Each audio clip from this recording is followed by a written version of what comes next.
not a constitutional republic like the United States. Democracy only lasts until the lower class of society realizes they can vote the wealth from the rich as soon as they are at 50.1%. When will Canada implode? Well, this is exactly what I was talking about earlier on the last episode. It's already imploding. No, we're going to have an actual revolution. Did I say that earlier today? Right? Yeah, you did, yeah. Another episode we did. Revolution. It's coming. But that's what's happening right now. We got 40% of the Canada that gets paid by the other. Yeah. And the problem is, as people do, the people that are doing really well obviously don't want that to change, right? And you can't mandate equality. Like, you don't get to mandate equality. You need to have policy in place that generally makes it possible for people that are struggling. And the problem is, when you have the devaluation of money, you are naturally going to have people that are asset holders, which are relatively wealthy people, become very, very wealthy. And you're going to have people that the have-nots are going to be perpetually poverty-stricken. We're all equal. Some are just more equal than others. Yeah. 2 legs bad, 2 legs bad, 4 legs good. Is that what it is? Or is it the opposite? 4 legs bad. It's from the same book. Is it really? George Orwell. I don't remember that book. It's a great book. I learned it from Miss Terpstra. Anyways, not much to say about that. Another quote on you want secular stuff. So one of the most astounding things about preaching comes with big responsibility, right? So how much preaching do you want to do, pal? Preaching, you're just sharing a belief you have. One of the most a quote from Ronald J. Schneider. One of the most astounding things about the affluent minority is that we honestly think we have barely enough to survive in modest comfort. Let me read that for you again. Yeah. One of the most astounding things about the affluent minority, aka Gary Baars, is that we honestly think we have barely enough to survive in modest comfort. It's a belief that it's never enough.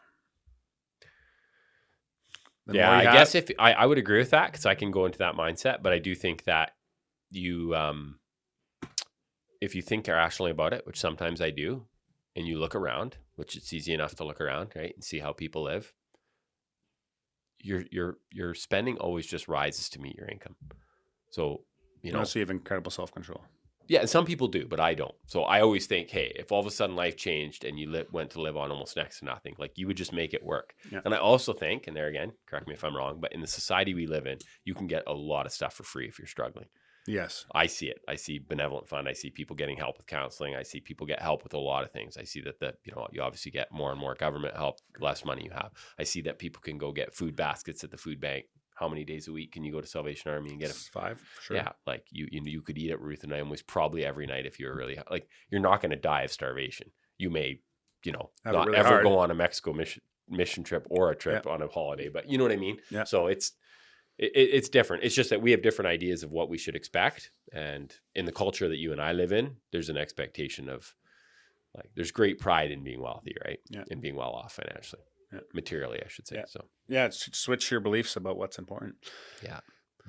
But also, you're a slave to your debtor, and so I see more and more. It's just if you want to feel free, desire. A debtor is whatever you. That's true. Whatever you desire. It may not be money, but if you're not in debt and you live within your means, you're gonna there's a lot of people that are super stressed out about their debt and have to have double income. Not me, but I should be.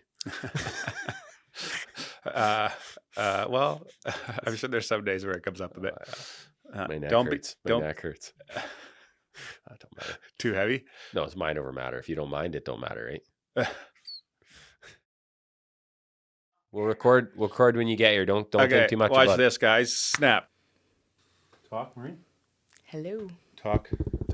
Yeah, let's get some sound. Yeah. Are we good? We got everybody? Welcome back to another episode of the Briefcase of the Barn, a series of the Furiously Curious show where we talk about business, life, Christianity, and more with me and Gary and Marie.